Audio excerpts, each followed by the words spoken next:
Bonsoir à tous et bienvenue en direct sur KTV. Nous sommes le mardi 15 octobre et à la une de ce journal, la grève des agents du SIAM. Il y a 3 semaines, les représentants du personnel du syndicat intercommunal d'eau et d'assainissement de Mayotte étaient entrés en réunion avec leur direction. Et pour cause, le SIAM va déléguer son service d'assainissement des eaux à un prestataire privé. Idem pour la partie investissement qui devrait prochainement être gérée par la DEAL. Les agents craignent aujourd'hui la mort de leur structure. Hier, les employés sont entrés en grève. Ce matin, ils ont manifesté dans les rues du chef-lieu à grand renfort de banderoles sans équivoque. Paul-Arthur Avit. Le transfert des compétences du SIAM à un prestataire privé et l'avenant numéro 7 de la convention proposée aux élus du SIAM sont les principales raisons qui ont poussé les employés à manifester ce matin. Partis des locaux du syndicat, ils ont pris la direction du rond-point de la Barge pour passer devant la préfecture et repartir jusqu'à leurs locaux. Une situation qui a paralysé le trafic dans Mamoudzou. Les employés voulaient faire entendre leurs revendications. La première revendication, c'est la dénonciation du DSP assainissement. Nous, agents, nous demandons sa suppression, son annulation, pure et simple. Le deuxième, c'est la convention avec la DEAL, entre la DEAL et le SIAM sur le volet investissement. Si la DEAL reprend le volet investissement du SIAM, qu'est-ce qui reste au SIAM? Surtout qu'on aurait accepté que la DSP se fasse. Il ne reste plus rien au SIAM. Le SIAM va fermer. Donc nous dénonçons cette politique de recentralisation déguisée qui tue les services publics à Mayotte. Mais aussi l'amendement numéro 7 de la convention proposée par le préfet aux élus du SIAM, raison pour laquelle les grévistes tenaient à passer devant la préfecture, des employés qui ont peur pour leur situation professionnelle. Ce que je crains si je pars du SIAM vers la DEAL ou vers le concessionnaire privé qui va prendre le service d'assainissement, c'est de ne pas prendre en compte mes acquis au SIAM et de ne pas me donner un poste qui me convient, mais de me donner des tâches juste parce que, par exemple, sur la convention, peut-être ils vont décider qu'il faudrait prendre certains agents, ils vont les prendre, mais au final, ils ne vont pas être considérés par rapport à leurs compétences et leurs acquis ne seront pas pris en compte là-bas. Un problème qui peut aussi toucher l'ancienneté des employés, qu'ils pourraient voir disparaître si certaines mesures ne sont pas prises. Pour l'heure, le mouvement est poursuivi, faute d'échange entre les manifestants et la préfecture. Et l'arrivée d'Emmanuel Macron dans une semaine fait réagir toutes les communautés de l'île. Ce matin, nous recevions un Comorien qui vit à Mayotte depuis plus de 30 ans. Et si ses propos n'engagent que lui, il est revenu sur les attentes de la communauté comorienne à l'approche de la venue du président de la République. Selon lui, au-delà des problèmes géopolitiques, les problématiques locales concernent tous les habitants de Mayotte. C'est notamment le cas de l'insécurité ou encore de la politique sociale menée localement. Au montage, Leslie Vimenet. Rares sont les Comoriens à oser s'exprimer dans les médias sur la situation à Mayotte. À l'approche de l'arrivée du président de la République, Mzé a accepté de s'exprimer. S'il refuse de parler au nom de toute la communauté comorienne, il en est l'un des représentants. Installé depuis 30 ans à Mayotte, il ne laisse planer aucun doute sur le statut de l'île. Ça, il n'y a pas de doute. Ils ne sont pas à Nairobi. Ouais. Ils ne sont pas à Nairobi, ils sont en France. Ouais. Ils ont choisi de rester avec les France et non l'indépendance. Tout simplement, Mayotte, de mémoire, elle est inscrite dans la Constitution française. En mars, elle a été érigée en département français. Et comment voulez-vous que je dise aux Comoriens, non, c'est pas vrai, ce n'est pas un département, je ne peux pas dire le contraire. Et donc, les Comoriens qui vivent ici, en dehors de leur position manifestée par l'amour de vivre ensemble et de ne pas perdre des frères et des sœurs, qui sont liés par le lien de sang et de la culture, ils sont venus vivre ici, mais ils sont tous d'accord que Mayotte est française. Mayotte est française, mais après la signature de l'accord cadre avec l'Union des Comores, le président Emmanuel Macron est très attendu sur l'immigration clandestine. Selon Mzé, même si les deux sont liés à bien des égards, il convient de faire la distinction entre d'un côté le problème géopolitique entre la France et les Comores et de l'autre les problèmes internes au département qui touchent l'ensemble des habitants de l'île. Il y a le volet comorien, purement comorien, qui, elle, demandera des réponses, bien sûr, aux responsables politiques, donc Macron et Azali. Maintenant, quand le volet interne, le volet local, qui concerne l'application des mesures qui permettent justement les communautés, parce qu'aujourd'hui, il n'y a pas que la communauté comorienne qui est ici, hein, il y a plusieurs communautés qui s'installent et qui apportent quelque chose aussi. Ce volet-là, effectivement, c'est plutôt les élus locaux, à l'application des mesures qu'il faudrait, on peut attendre qu'ils nous apportent, aussi bien les Comoriens de Mayotte que les Français de Mayotte, des solutions leur permettant, bien évidemment, de conjuguer leur présent avec le sourire et ne pas assister justement à ce qui se passe, à cette déstabilisation chronique qui rend la vie très difficile et non conviviale. Ce Comorien d'origine fait notamment référence à l'insécurité qui frappe sans distinction tous les habitants. Sur ce point, il espère que le président saura apporter des solutions qui passent notamment par une approche différente des questions de prise en charge de la jeunesse et du social. La déstabilisation, les agressions, ça ne touche pas que la communauté comorienne, ça touche l'ensemble de Mayotte. Oui, bien sûr. C'est conséquence logique d'une politique sociale mal maîtrisée. Oui. Il faut tout revoir. La politique sociale, il faut le dire, est à revoir parce qu'elle ne correspond pas justement aux enjeux ni à la projection économique du département. En situation normale, quand on regarde cette jeunesse, en situation normale, hein, ils représentent l'avenir. Oui. Ouais. Et est-ce que cela ne vous étonne pas qu'aujourd'hui, ces jeunes, donc l'avenir, est plus ou moins indexé de déstabilisation du présent? Excusez-moi le terme. Mais on a l'impression que l'avenir est en train de déstabiliser le présent. C'est-à-dire les jeunes déstabilisent le présent. Ce qui est rarissime, jamais vécu. Une situation rare et très inquiétante, et nul doute que le président devra apporter des solutions pour une jeunesse qui, rappelons-le, représente plus de la moitié des habitants de Mayotte. Et hier, le collectif des citoyens de Mayotte annonçait que ses membres descendront dans la rue le 22 octobre prochain. Salim Naouda, secrétaire général de la CGT-MA, qui fait partie de l'autre collectif Loi 1901, était sur notre plateau ce matin. Selon lui, son syndicat pourrait également se mettre en mouvement, à l'instar du collectif qu'il représente. En effet, le président doit comprendre que la colère exprimée lors de la grève générale de 2018 est toujours sous-jacente. Écoutons sa réaction lors de la matinale de Coésie. Je ne peux pas prendre la décision toute seule. La CGT, c'est pas Salim Naouda, c'est une organisation avec des hommes et des femmes respectables. La discussion n'a pas été menée au sein de notre commission exécutive. Je ne pourrais pas m'engager sur cette question. Mais vous allez poser la question au sein de la commission ? La commission exécutive, on a eu une réunion ce matin, je poserai la question. La question n'a pas été posée. Et puis après, il y a les collectifs, comme ils l'ont dit. Les collectifs, c'est Mayotte. Oui, bien sûr. Et toute personne qui se sente mahorais devrait se trouver autour de ces deux collectifs, parce qu'on dit qu'il y a deux collectifs. Sûr, Donc, il devrait se trouver autour de ces deux collectifs. Les objectifs, je pense, sont les mêmes, et c'est la méthode qui diffère. Et place maintenant à l'invité de la rédaction. Ce soir, nous accueillons Nassur Atoumani, écrivain et secrétaire général de l'EL, l'Agence internationale du livre pour l'éducation. Monsieur, bonsoir. Bonsoir. Prenez bien votre micro. Bonsoir. Ravi de vous accueillir sur ce plateau. Vous venez pour un événement qui débute dès demain, la deuxième édition du Salon du Livre. C'est un événement qui, bien sûr, tient à cœur de votre association, qui est organisée également avec la DLLP, la Direction du Livre et de la Lecture Publique, le Conseil départemental. Tous les acteurs se sont mis un peu en mouvement pour organiser cette deuxième édition.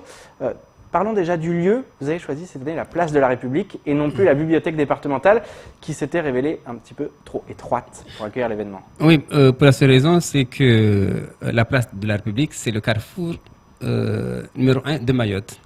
Parce que tous les barjots et tous les grands terriens, ils passent automatiquement là. C'est un symbole aussi. Oui, tout à fait. Et donc, c'était nécessaire pour nous que tout le monde voit et même que tout le monde donc, vienne jeter un coup d'œil pour participer à cet événement littéraire unique à Mayotte, parce qu'il faut savoir également que pratiquement dans tous les départements de France, d'outre-mer, ils avaient leur salon de livres et Mayotte n'en avait pas. Donc c'est la deuxième édition. Baptisée Salima, cette deuxième édition. Parce que non. c'est pas cette deuxième édition qui est baptisée Salima. C'est ce salon. C'est le salon du livre de Mayotte. Donc en 2017, c'était toujours le Salima, et cette année, ça sera le Salima, et dans 2 ans, ça sera toujours le Salima. C'est aussi une manière de créer une sorte de marque pour que ce salon rayonne aussi à l'échelle régionale et pourquoi pas internationale. Non, c'est surtout à l'international. C'est ça l'objectif aujourd'hui? Oui, tout à fait, parce que quand nous étions aux Comores en 2016, ils avaient organisé un salon régional. Mais nous, on a dit non, on ne veut pas de salon régional, on veut donc un salon international. Ce qui fait que là, par exemple, pour ce salon, nous avons des gens de toute la région, c'est-à-dire de La Réunion, de Maurice, de Madagascar, des Comores et des pays limitrophes de Mayotte, à savoir le Kenya, la Tanzanie, le Mozambique. Mais également la métropole et l'Afrique. C'est aussi ça l'objectif de ce salon, c'est de montrer que finalement on peut se réunir autour de l'art, notamment de la littérature, quelle que soit l'île ou le territoire duquel on vient. C'est aussi ce message-là que vous avez envie de faire passer au travers de ce salon qui a lieu à Mayotte. C'est extrêmement donc important pour nous, pour cette raison, c'est que quand nous voyons le nombre de collèges qui sont créés chaque année à Mayotte, le nombre de lycées qui sont créés chaque année, ça veut dire que nous avons de plus en plus d'élèves qui sont scolarisés. Et ce que nous voulons, c'est inciter cette jeunesse-là donc à la lecture et donc à l'écriture. Et l'un de nos objectifs principaux également, parce que notre slogan, c'est éduquer fait partie donc de nos slogans. Lire, écrire, éduquer. Voilà.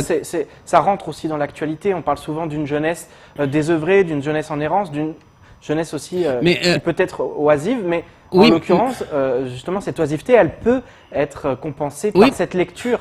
Tout à fait, parce que je dis toujours que nos villages ne sont plus des villages, ce sont maintenant des villes.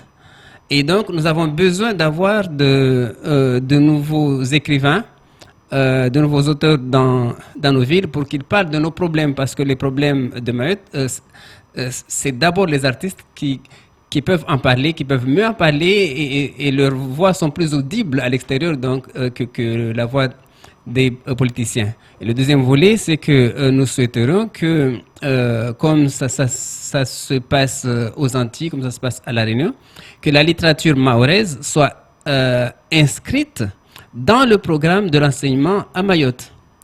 Donc, justement, pour mettre en valeur ces auteurs, ces écrivains locaux qui, bien souvent, finalement, sont dans l'ombre, écrivent, publient de leur côté et ne sont pas forcément mis en valeur au niveau, ne serait-ce déjà que local. Au niveau local, pas du tout. Et donc, s'ils ne sont pas visibles au niveau local, nous ne le serons pas non plus à l'extérieur.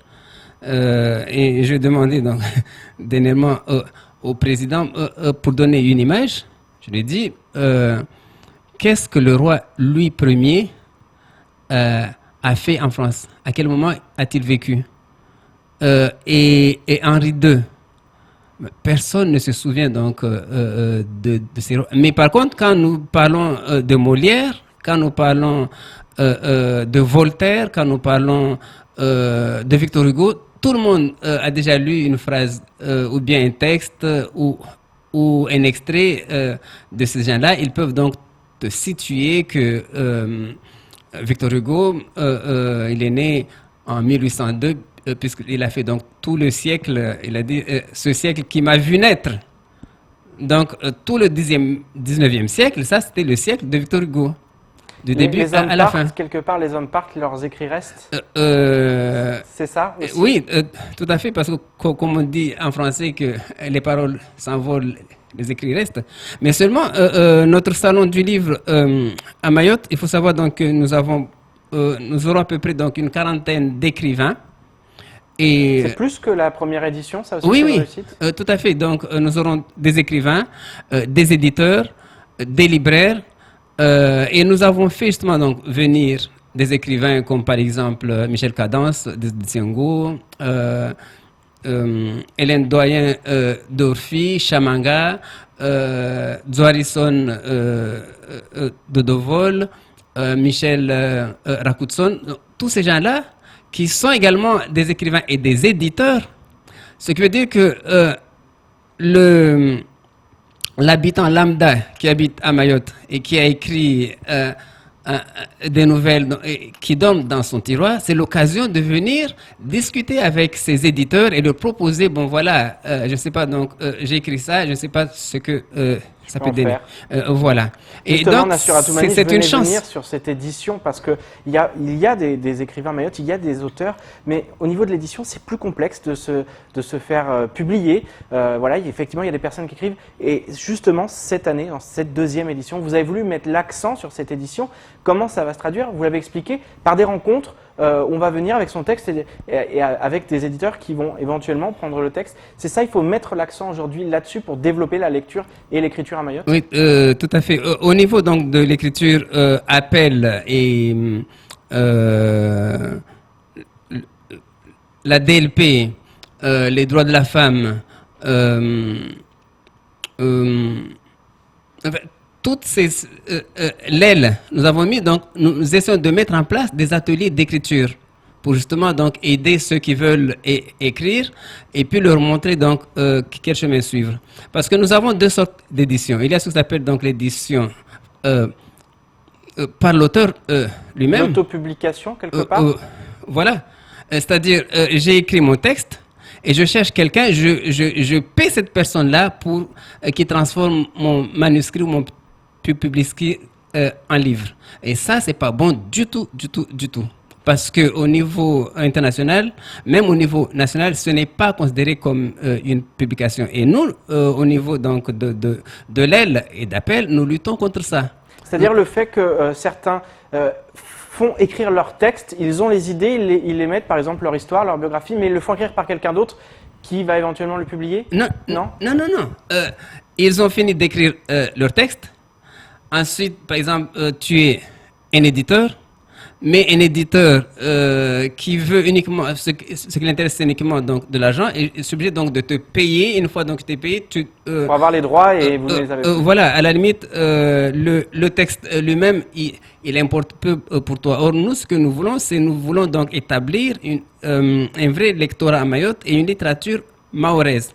Donc, si ton texte il est bon, l'éditeur à qui tu l'as remis, c'est à lui donc de sortir l'argent de sa poche et de pouvoir donc l'éditer. Et non pas vous dire, bon voilà, ton livre, il m'intéresse, donne-moi 1500 €, etc. Donc, cette auto-édition, donc cette audition à compte d'auteur, ça c'est pas bon du tout et nous condamnons fermement ça. Nous voulons donc des éditions à compte d'éditeur. C'est à l'éditeur donc de donner son argent et de faire en sorte donc que le livre sorte, qu'il en fasse la publicité, qu'il en fasse également la promotion. Deux petites questions avant de nous quitter, le temps nous presse. La première, est-ce qu'on peut penser, réfléchir, se projeter sur une maison d'édition locale, Made in Mayotte? Est-ce que ça c'est envisageable? C'est dans les projets et vous en parlez entre vous, les différents acteurs qui organisent cet événement? Il y a certaines maisons d'édition locales. Il y a l'ami Zaidou Bamana a une maison d'édition. Alain Kamal Martial a également une maison d'édition. Est-ce qu'on peut réunir toutes ces personnes-là? Notre objectif, c'est d'aller encore plus loin. Pourquoi est-ce que nous avons créé l'aile? C'est pour que ce soit donc une plateforme internationale. C'est-à-dire le livre qui est écrit par un Maoré ou un Malgache, où nous avons un lectorat extrêmement réduit, que ce livre-là, donc, il puisse être traduit en anglais, comme ça nous touchons la Tanzanie, le Kenya, mais l'Afrique du Sud et tout le pays anglophone, et qu'il soit également traduit en portugais. Nous touchons donc le Mozambique, l'Angola et toute la sphère lusophone. Et c'est là donc où la chose est plus importante. Donc, que ce soit donc édité à Mayotte, les éditeurs à Mayotte, ils demandent toujours donc à ce qu'on fasse un geste, qu'on les aide un peu parce que ils ont les idées, mais ils n'ont pas donc les moyens parce que ça coûte quand même cher. Il faut trouver un imprimeur et si on veut les imprimer à Mayotte, ça coûte encore plus cher. Un dernier mot, vraiment rapidement avant de nous quitter. On rappelle le programme, ça débute demain jusqu'à dimanche sur la place de la République. Alors, ça débute but donc le jeudi 17 parce que c'est l'inauguration donc officielle avec tous les discours. Demain, mais seulement c'est l'installation. C'est jeudi que voilà. Ça commence vraiment. Donc il faut venir vendredi et samedi et nous invitons tous les Mahorais, tous les élèves qui sont en vacances, tous les profs qui traînent, etc. De venir avec leurs enfants pour qu'ils découvrent donc tout ça. Merci beaucoup d'avoir accepté notre invitation, Nassuratou. Bien sûr, on sera présent pour cette deuxième édition du Salon du Livre de Mayotte. Salima. Et il est temps de faire le tour du reste de l'actualité locale, avec notamment la colère des pêcheurs de Petite Terre ou encore la 6e édition du défi du Foundi. Au montage, Leslie Vumenet. En août dernier, les pêcheurs du four à chaud se mobilisaient afin d'obtenir leur halle de pêche. Des réunions se sont succédées avec la communauté de communes de Petite Terre et la préfecture. Une solution provisoire semblait avoir été trouvée. Pourtant, il y a une semaine, les pêcheurs ont envoyé une lettre à Emmanuel Macron réitérant leurs inquiétudes. Selon Abdallah Soufi, le représentant des pêcheurs de Petite Terre, ce n'est pas un hasard si la séquence au four à chaud avec le président était annulée. Il paraît tout de même qu'il va passer, mais qu'il ne va pas faire de discours, explique Abdallah. De son côté, Saïd Omar Wali affirme vouloir faire de la place du four à chaud et de l'ensemble de sa commune un lieu de confort, de bien-être et d'épanouissement de la population. Pour les pêcheurs, en revanche, le projet va en contradiction avec la future halle de pêche qui leur est promise. Entre les mois de novembre 2018 et juin 2019, une dizaine de prélèvements sur des ustensiles de cuisine en aluminium provenant de Madagascar ont été effectués par les agents de la Diecte Réunion. Le laboratoire national de Bordeaux a mis en évidence des dépassements de teneur en plomb très importants, conduisant à juger l'intégralité des prélèvements effectués non conformes et dangereux. L'absorption de plomb au-delà d'une certaine limite a des effets néfastes sur le système nerveux, en particulier chez les enfants. Il a été constaté la présence sur le marché mahorais d'ustensiles en provenance de Madagascar, identiques et similaires à ceux prélevés par les services réunionnais et analysés par le laboratoire national de Bordeaux. Par conséquent, à l'instar du préfet de la Réunion, le préfet de Mayotte a pris un arrêté en date du 10 octobre visant à suspendre la mise sur le marché de ces ustensiles de cuisine. Chacun est appelé à la vigilance du fait de l'absence totale d'identification, de traçabilité et d'historique de tous ces ustensiles. Le défi du Foundi revient pour une 6e édition le samedi 9 novembre à Kanikeli entre 8h et 17h. Les concurrents se lanceront à bord d'une pirogue à rame pour faire le tour de l'îlot Mbouini. L'objectif du parc naturel marin, de la commune de Kanikeli et de l'association canoë-kayak touristique et sportif est de faire perdurer la pirogue traditionnelle dans la vie mahoraise et de promouvoir les énergies durables.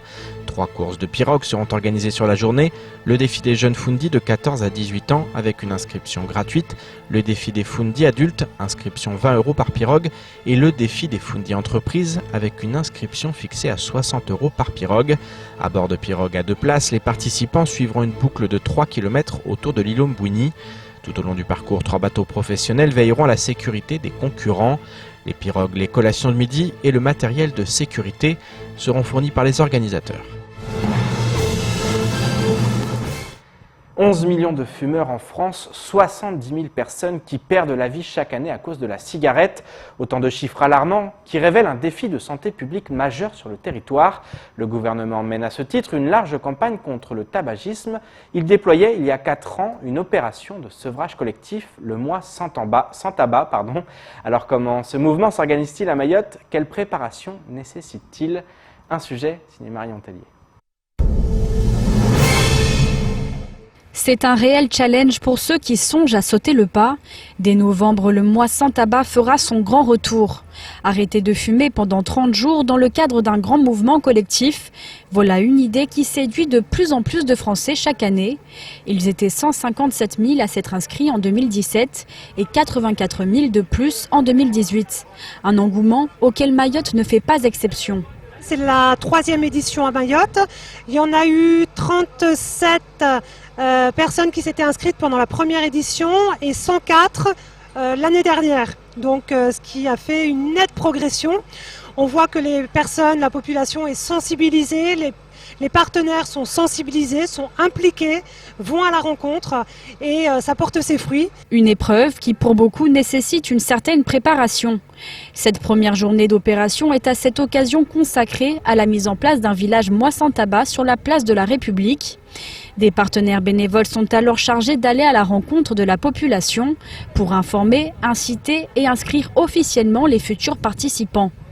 Il leur est proposé pendant ce village de pouvoir s'inscrire directement sur la plateforme Tabac Info Service qui propose un accompagnement personnalisé pour chaque fumeur pour un soutien régulier, quotidien, pour continuer très régulièrement pendant tout ce mois à les encourager dans leur démarche d'arrêt du tabac. Parce qu'on sait que c'est très compliqué d'arrêter de fumer et que plus on sera encouragé par son entourage mais également par des dispositifs et plus on aura cette volonté et cette force d'y parvenir. Un kit accompagne l'échange. Il est notamment composé de brochures mais aussi et surtout d'un argument de taille présenté sous la forme d'un petit disque en carton. Une flèche indique alors le coût de la consommation de cigarettes sur une échelle mensuelle à pluriannuelle. Ainsi, pour un paquet par jour, un consommateur dépensera en moyenne 300 € par mois, soit plus de 18 000 € sur 5 ans. L'argument de santé publique reste toutefois primordial. En France, la cigarette tue plus de 70 000 personnes chaque année. Cet outil de sevrage collectif s'avère donc majeur et son efficacité est indéniable. Une personne, si elle arrête 30 jours d'arrêter de fumer, elle a 5 fois plus de chances d'arrêter définitivement sa consommation. Autre aspect du dispositif déployé aujourd'hui, la possibilité de consulter un professionnel accompagnant pour un entretien personnalisé. C'est en fait sous la forme de ce qu'on appelle des entretiens motivationnels où on va essayer de développer, d'essayer de trouver les ressources intérieures des personnes pour qu'elles puissent arrêter avec leurs propres solutions et qu'elles s'approprient leur manière d'arrêter de fumer. Le village sera demain déplacé à Chirongui. D'autres actions seront mises en place courant novembre, à l'instar d'un concours de selfie avec pour thème « Jeter ou casser une cigarette de la manière la plus originale ». Et c'est ainsi que s'achève ce journal. Merci de nous rester fidèles sur KTV. Pour ma part, je vous donne rendez-vous demain dès 19 h pour décortiquer comme chaque soir l'actualité locale. Excellente soirée sur Coésie.